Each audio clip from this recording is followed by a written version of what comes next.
ada pelajaran bagi kita penting bahwa Nabi Muhammad SAW berpuasa di tanggal 10 Muharram. Cuman menganjurkan dalam mazhab Syafi'iyah, menganjurkan kepada umatnya untuk berpuasa tanggal 9 Muharram, yaitu yang dikenal dengan Tasu'a. Kenapa? Karena Nabi Muhammad SAW tidak ingin sama dengan ibadahnya orang Yahudi. Jadi Rasulullah SAW memuliakan hari Asyura. Cuman Nabi Muhammad SAW tidak ingin sama dengan orang Yahudi. Makanya Rasulullah SAW berpuasa 2 hari, tanggal 9. Bukan Rasulullah berpuasa, menyuruh atau menganjurkan kepada kita. Bahkan Rasulullah ingin puasa, tapi Rasulullah wafat sebelum berpuasa tanggal Tasu'a, tanggal 9. Cuman Rasulullah menganjurkan kepada kita untuk berpuasa tanggal 9 Muharram karena ingin tidak sama dengan Yahudi. Artinya apa? Artinya dalam beribadah pun kepada Allah Subhanahu wa taala, Nabi Muhammad tidak ingin sama dengan orang-orang Yahudi. Apalagi dalam pakaian, apalagi dalam pola hidup, apalagi dalam akhlak, apalagi dalam keseharian kita.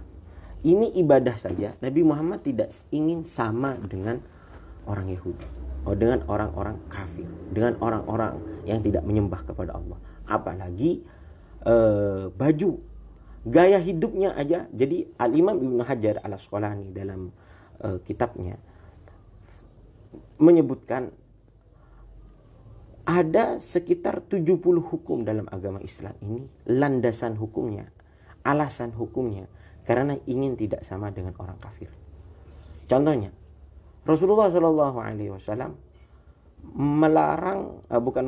menganjurkan kepada kita untuk mencukur kumis dan membiarkan atau memelihara jenggot, merapikan jenggot. Tapi artinya Rasulullah senang umatnya jenggotnya nggak dicukur, tapi asalkan dengan rapi. Terus kumisnya dicukur, artinya nggak sampai tebal, seperti nggak dipelihara. Kenapa?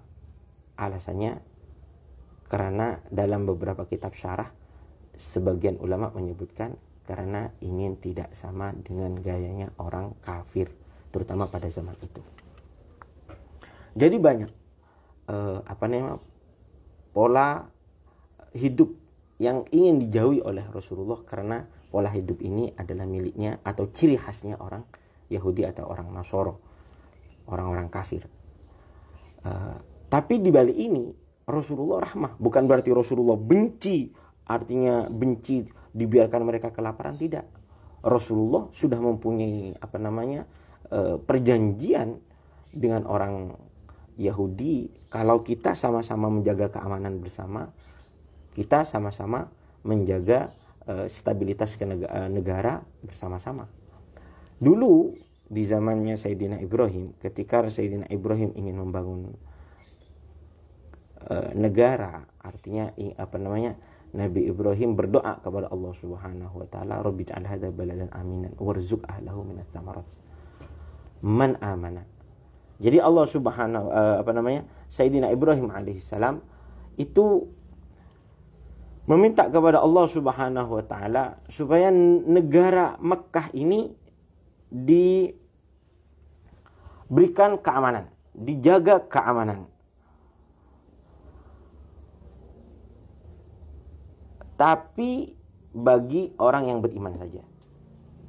Dan perekonomian. Jadi Nabi Ibrahim ini berkata dalam Al-Quran disebutkan oleh Allah Subhanahu wa taala, "Wa idz qala Ibrahim rabbi ij'al hadza baladan aminan warzuq ahlahu minas samarati man amana minhum billahi wal yaumil akhir." Jadi Nabi Ibrahim ingin negaranya aman, negaranya makmur. Cuman kenikmatan ini hanya diberikan kepada orang-orang yang iman.